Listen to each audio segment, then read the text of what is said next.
안녕하세요. 하루연입니다. 오늘은 12월 3일이고요. 시장의 주요 이슈를 함께 분석해 보도록 하겠습니다. 역사적으로 12월 달은 주식시장의 강한 상승 랠리를 보여주는 달입니다. 하지만 다가올 12월 19일 FOMC를 앞두고 있고 많은 경제 데이터가 발표되고 있는 상황입니다. 트럼프 대통령은 개인 SNS를 통해 관세에 대한 입장까지 나오고 있는 상황이죠. 오늘 영상에서는 트럼프의 관세 발언, 간밤에 있었던 경제 지표, 그리고 연말 시장의 방향성까지 짚어보도록 하겠습니다. 바로 시작하겠습니다. 12월 첫 정규장이 시작된 어제는 나스닥이 눈에 띄게 상승하는 모습을 볼 수 있었습니다. 대표적으로 애플, 테슬라, 메타 등 주요 빅테크들이 주식시장을 주도했었습니다. 시장에는 여전히 높은 밸류에이션이라는 우려를 가지고 있지만 나스닥이 상승세를 이끌어주면서 선방한 모습이었어요. 중요하게 짚고 넘어가야 되는 모습은 현재 월가 전문가들은 연이어 S&P 500의 내년 전망치를 지속적으로 높게 측정하고 있는 상황입니다. 그 이면에는 S&P 500의 주가 수익률 비율 PE가 25배 수준으로 부담을 받고 있습니다. 그러다 보니 어제 반도체 기술주들을 제외한 다른 종목들은 힘들어하는 모습을 확인할 수 있었죠. 올 연말 그리고 내년에는 투자자들이 트럼프의 관세 위협과 같은 정치적 불확실성을 면밀히 계속 체크를 해야 되고요. 그리고 시장이 주목하는 경제 데이터들도 살펴봐야 됩니다. 그 이유는 올해까지 금리 인하가 있고 내년에 금리 인하가 없을 것 또는 2번 정도밖에 안 될 거라는 시장의 전망도 계속 나오고 있는 상황이기 때문에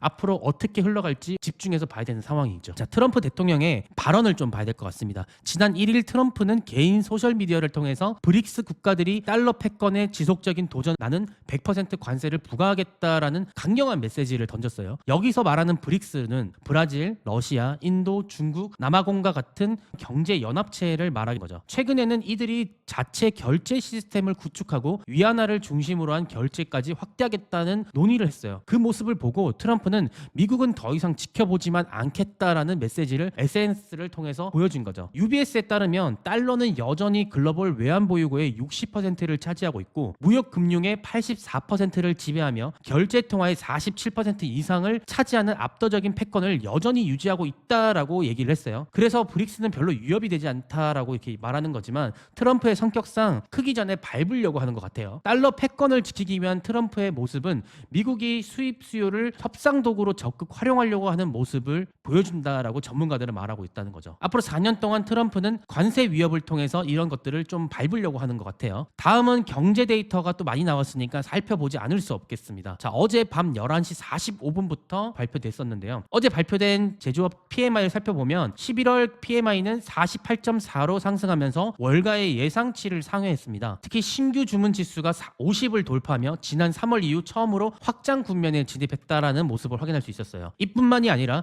생산과 고용 지수도 개선되며 제조업이 점차 회복되고 있다는 신호까지 확인할 수 있었습니다. 건설 지출도 10월 대비 0.4% 증가했으며 주택 부문이 이 상승을 이끌었다라고 확인할 수 있었습니다. 낮아진 이자율과 연말 시즌의 강한 심리가 반영됐다라고 볼 수 있죠. 우리가 추수감사절, 그러니까 블랙 프라이데이들이 아마 주요한 역할을 한 것 같습니다. 어제 이런 경제 지표들이 나오고 있는 상황에서 10년물 국채 금리는 한때 4.24%까지 올랐지만 이스라엘과 레바논 헤즈볼라 간의 긴장이 고조되며 안전자산 선호의 심리가 또 강화되는 모습까지 볼 수 있었어요. 그러면 연말 랠리는 이어질 수 있을까요? 월가에서는 아직까지 긍정적으로 보고 있습니다. JP 모건은 내년 말 S&P 500 지수를 또 상향 6,500포인트까지 말이죠. 월가의 전문가들은 12월 달에 강력한 계절성과 채권 금리의 하락, 그리고 기준금리의 하락, 투자 심리 개선이 연말 랠리를 계속적으로 보고 있다는 거예요. 그리고 정책 중에 333 정책이라고 있죠. 재정 적자의 GDP 3%, 경제 성장률 3%, 그리고 석유 증산 300만 배럴을 하겠다라는 그 정책을 말하는 겁니다. 이러한 모든 것들이 맞물렸을 때 시장은 현재와 그리고 연말 랠리, 내년까지 불확실성 사이에 균형을